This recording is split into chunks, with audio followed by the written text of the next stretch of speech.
สบายดีปะลุงเอฟซีมาสุขุทุกคนพี่น้องวันนี้เรากำลังที่เดินทางเมื่อเนาะบ่ฮู้ว่ารถสิมีหรือบ่มีเบอร์ยันรถเมื่อมันกับประยักษ์เนาะพี่น้องเพราะว่าเรือก็บ่ได้ช่วงแหละมันก็3:30นเลยพี่น้องตอนนี้เนาะไปลุงพุ่งพัวทางหลังเอาสิไปหารถพี่น้องไปพอๆกันลุง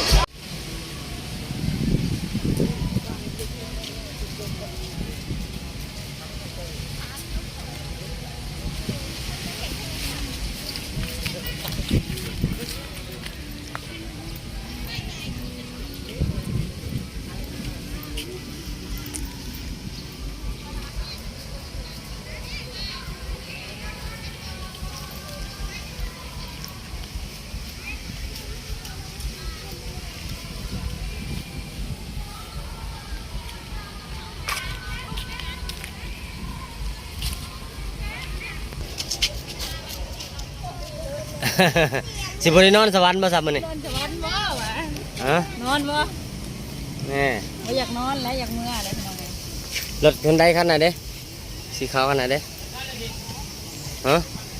ถามขักเราบอกว่าไม่เนาะแกก็บอกแกก็เบาผ่านแกก็เบาก็บอกไม่ฮะยางไปคิ้วบ่ยังอยู่รถลุงอันนั้นเนาะอยู่แถวคิวย่างเนาะแถวคิวเนาะไปไปพวกอย่าไปไปก็คิวผมมีแล้วกันโอเคแหละมื้อยาแหละนอนแล้วกันลงเรือฟังเวทีเรือหวยนอนลงเป็นจังสั้นรถใหญ่ก็เลยขี่รถไปรถมาพี่น้องเห็นแต่คนบางคนแม่นประตูว่ามื่นทันที่นั่งรถไปคิวหมูอ่ะที่มีรถเนี่ยเราเบาไป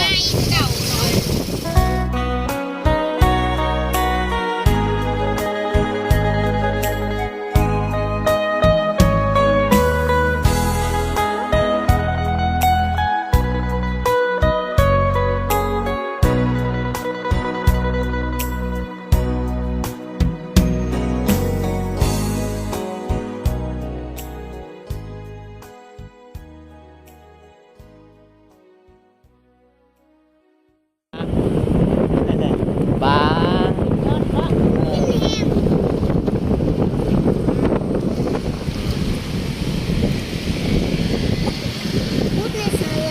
ตอนเมื่อสิเมื่อทางสวรรค์นะพี่น้องเนาะเพราะว่ารถโดยสารเมื่อมัดเด้อ สิขออาศัยเมื่อน้ำรถทางพี่น้องเป็นทางตะแคกคนเป็นกระผ่านเมื่อทางนั้นก็ขออาศัยเมื่อเป็นกระซื้อเครื่องขอเครื่องขายเต็มรถนี่ เมืองเดียวกันนั่นแหละเมืองเดียวกันต่างเงินได้อีต้นพี่น้องเอ้ยสงสารมีทั้งแค่นี่มาพูดพี่ได้เสาทั้งนี้พี่ได้เสาเราเก็บเมื่อกันจะได้นอนเลยพี่น้อง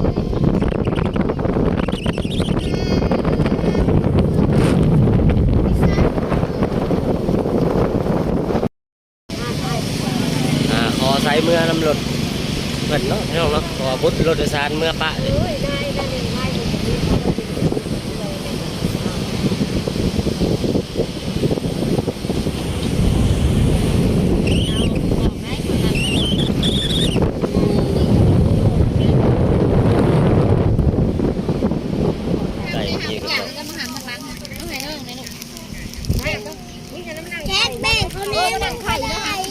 พอกันเอาคนละทงเล่นป่ะเด็กบ่ได้ฮะ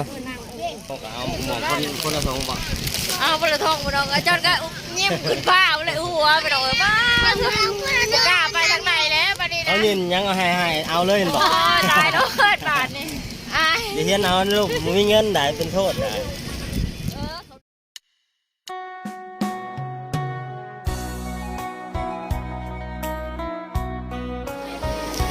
เอาขอบใจเลยทอดนาไส้เลยพี่น้องเลยซอยคาน้ำมกน้ำมันเพิ่นพี่น้องเลย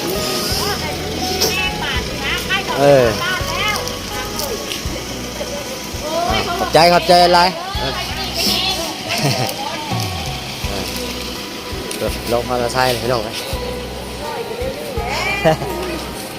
ตั้งมาได้จัด มาแต่บ้านไปเท่ากับค่าอยู่นี่พี่น้องนาชายเนาะเอาขอบใจลาเงินเถาะเอาน้ำเพิ่นไปขอบใจหลายโชคดีโชคมันเด้ออ่ะอาลำเลยเอาไปโชคดียายไปไปชม โอเคเนาะพี่น้องตอนนี้เฮาก็มาฮอดเที่ยงนาไปนทีเรียบร้อยเลยเฮาก็นั่งรถมาจากสวรรค์กับมาลงอยู่นาไซเนาะพี่น้อง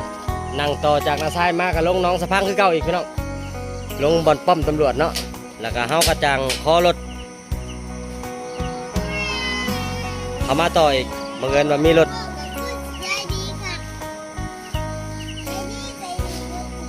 ไป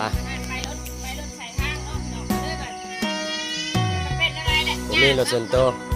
ย่างมาแล้วก็ฮอดน้องสะพังแล้วก็ขอรถวักรถสายทางต่ออีกรถเขาไปเที่ยวบุญทรงเพื่อเนาะไปรถบ้านสว่างไปเนาะขึ้นบ้านนี่ฮอดเที่ยงน้ำทีเรียบร้อยแล้วจักได้หยังซื้อหยังไปลามระบอกไปขึ้นบ้านนี่ เกือบพานอนสวรรค์พี่น้อง